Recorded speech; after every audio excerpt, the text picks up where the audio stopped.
बिस्मिल्लाहिर्रहमानिर्रहीम। अस्सलामु अलैकुम वरहमतुल्लाहि वबरकातुह। उम्मीद करती हूँ कि आप सब अल्लाह रब्बुल इज़्ज़त के फज़ल करम से खैरियत से होंगे। मैं हूँ आयशा बिनते अब्दुल्ला और आप देख रहे हैं आयशा बिनते अब्दुल्ला इस्लामिक चैनल। मेरी रिक्वेस्ट है वीडियो को एंड तक ज़रूर देखिएगा। अजीज सामयात, आज अल्लाह रब्बुल इज़्ज़त ने मुझे जिस मौजू पर लब कुशाई करने का मौका दिया वो है 25 रियाल की देगची।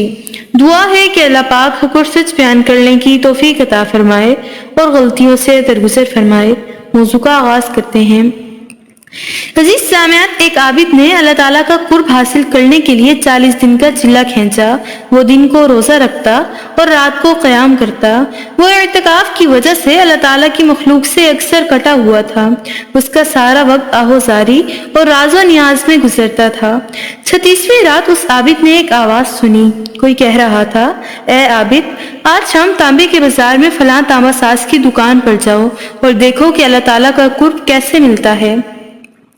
आबिद शाम से पहले पहुंच गया और बाजार की गलियों में उस तांबा साज की दुकान ढूंढने लगा।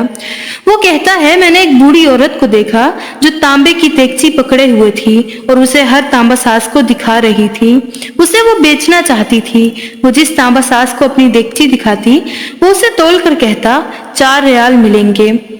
वो बुढ़िया कहती, 6 रियाल में बेचूंगी।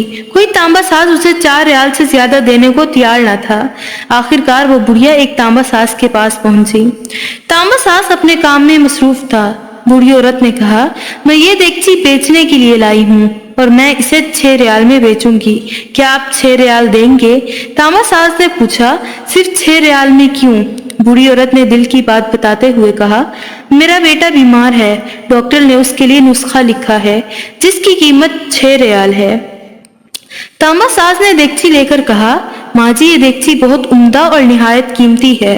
अगर आप बेचना ही चाहती हैं तो मैं इसे 25 रियाल में खरीदूंगा।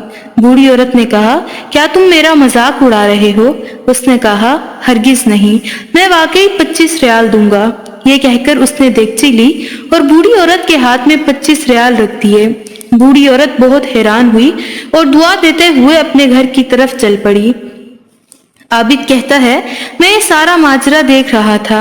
जब वो बूढ़ी औरत चली गई तो मैंने तांबा साज से कहा, चचा, लगता है आपको कारोबार नहीं आता।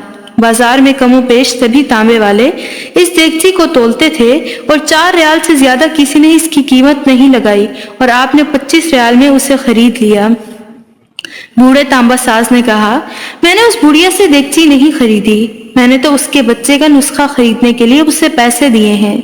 मैंने उसे इसलिए ये कीमत दी कि घर का बाकी सामान बेचने की नौबत ना आए और वो आसानी के साथ अपने बेटे के लिए कम से कम 1 हफ्ता तक दवा और दारू का बंदोबस्त कर सके। आबिद कहता है, मैं सोच में पड़ गया। इतने में गैबी आवाज आई, चिल्ला कशी से कोई मेरा कुर्ब का शर्फ हासिल नहीं कर सकता। गिरतों को थामो और गरीब का हाथ पकड़ो, हम खुद तुम्हें अपने कुर्ब की लज्जतों से आशना कर देंगे। दुआ है कि अल्लाह ताला हमें वो अमाल करने की तौफीक अता फरमाए जिससे हम कुर्बे इलाही से सरशार हो सकें। वीडियो अच्छी लगी हो तो दुआओं में जरूर याद रखिएगा। लाइक, शेयर एंड सब्सक्राइब करना मत भूलिएगा और बेल आइकन को जरूर प्रेस कर दीजिएगा। अस्सलामु अलैकुम वरहमतुल्लाहि वबरकातुह।